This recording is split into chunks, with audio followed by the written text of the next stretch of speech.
Riau juara. Saya Zafira Aura Mayondra pergi ke pasar membeli tomat. Tomat dibuat sambal terasi yang menjawab salam dengan semangat. Semoga kelak dapat syafaat Nabi. Assalamualaikum warahmatullahi wabarakatuh. Alhamdulillahirabbil alamin. Segala puji bagi Allah yang telah memberikan kita nikmat iman, nikmat sehat, dan nikmat Islam. Salawat serta salam tak lupa tetap tercurah kepada junjungan kita, Nabi Agung, Nabi Muhammad SAW, yang telah mengajarkan kita bagaimana menjadi manusia yang bukan hanya pintar, namun juga punya akhlak mulia. Ceramah kali ini berjudul Santri Berakhlak Mulia. Karena apa? Karena santri itu bukan hanya bisa baca kitab, hafal alfiah, atau bisa debat fikih. Tetapi santri itu juga harus bisa jadi contoh. Bukan cuma contoh soal ujian, tapi contoh dalam kehidupan. Allah Subhanahu wa Ta'ala berfirman, "Wa innaka la'ala khuluqin azim." Sesungguhnya engkau Muhammad benar-benar berbudi pekerti yang agung. Surah Al-Qalam ayat 4. Kalau Nabi aja ditinggikan derajatnya karena akhlaknya, masa kita santri mau tinggi karena gaya? Pakai sarung dililit kayak ninja, tapi kelakuannya minus, na'udzubillah. Astagfirullah. Rasulullah SAW juga bersabda, "Innama bu'istu liutammima makarimal akhlak." Sesungguhnya aku diutus hanya untuk menyempurnakan akhlak. Hadis riwayat Ahmad. Jadi jelas banget bahwa misi utama dakwah Nabi itu bukan bikin orang pintar debat, tapi bikin manusia punya akhlak.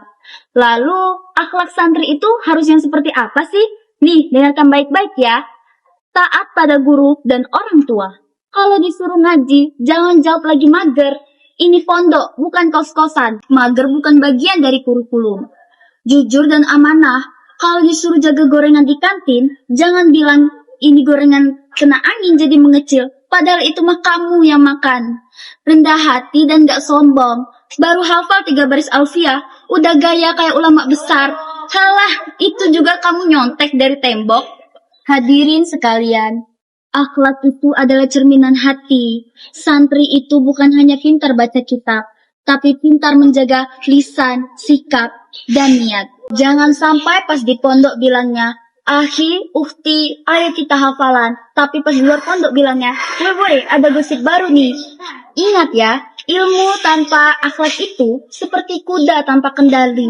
Lari kemana-mana, liar dan berbahaya. Makanya, ulama terdahulu itu lebih dulu belajar adab daripada ilmu. Ibnu Mubarak rahimahullah berkata, "Kami mempelajari adab selama 30 tahun, sedangkan ilmu selama 20 tahun. Loh, jadi belajar adab itu lebih lama dari belajar ilmu. Karena apa? Karena ilmu itu bisa dicari, sedangkan adab itu harus dibentuk. Mari kita jadi santri yang bukan hanya bisa jawab soal ujian, tetapi bisa jadi jawaban dari doa orang tua. Jangan jadi santri yang kalau keluar pondok dibilang, ini santri ya? Tapi jadi santri yang dibilang, Masya Allah, ini santri, pasti akhlaknya beda.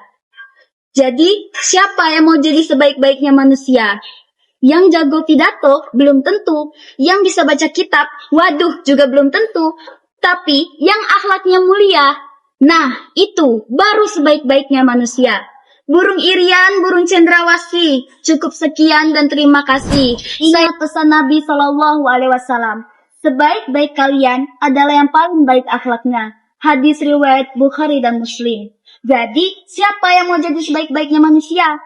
Yang jago pidato? Belum tentu. Yang bisa baca kitab? Waduh, juga belum tentu. Tapi yang punya akhlak mulia, nah, itu baru sebaik-baiknya manusia. Burung irian, burung cendrawasih. Cukup sekian dan terima kasih. Saya akhiri. Wassalamualaikum warahmatullahi wabarakatuh.